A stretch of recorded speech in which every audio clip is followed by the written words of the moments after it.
So Toronto police have wrapped up their gun buyback program. More than 2,300 guns taken off the streets. You know it's going to be good, right? This is how gun control should work. We're going to make streets safer.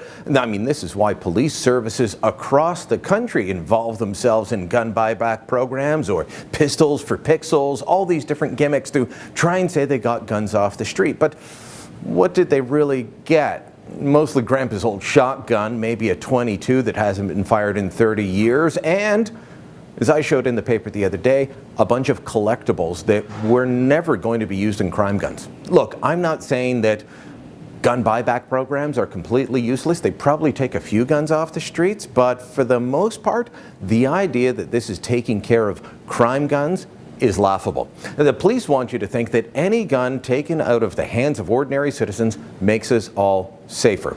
Really? Well, look at the story that I had for you the other day in the pages of The Sun. It was a guy who turned in a collection of old prohibited pistols. They were collectibles that, according to experts I talked to, were worth between $50 and $150 on the open market. Why? Because you had to have a special license just to own these.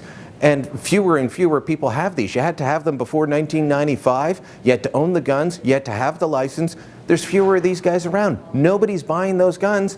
Toronto police paid $350 per pistol to that individual collector.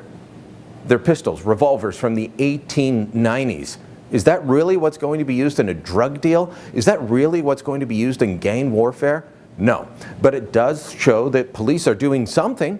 Maybe not the right thing, but it allows them to say they're doing something. Meanwhile, the criminals continue to do what they've always done. They get their handguns on the black market, smuggled in from the United States. There aren't people just running all around with illegal stolen handguns from here in Canada. The easiest route is to smuggle them in from the United States. Why don't we focus our efforts on that instead of what Justin Trudeau wants to do? According to some reports, a total gun ban. He wants to follow the model of New Zealand. Is that really the way to go? Is taking a gun out of the hands of a law-abiding citizen going to stop criminals from getting their guns when we live next door to the United States, the biggest gun market in the world? No, it's not going to happen. So let's stop playing around with gun buybacks. Let's stop talking about this banning of all handguns or all assault rifles or all guns, period, and focus on dealing with the criminals that make our streets unsafe. That's the real problem. Let's fix it.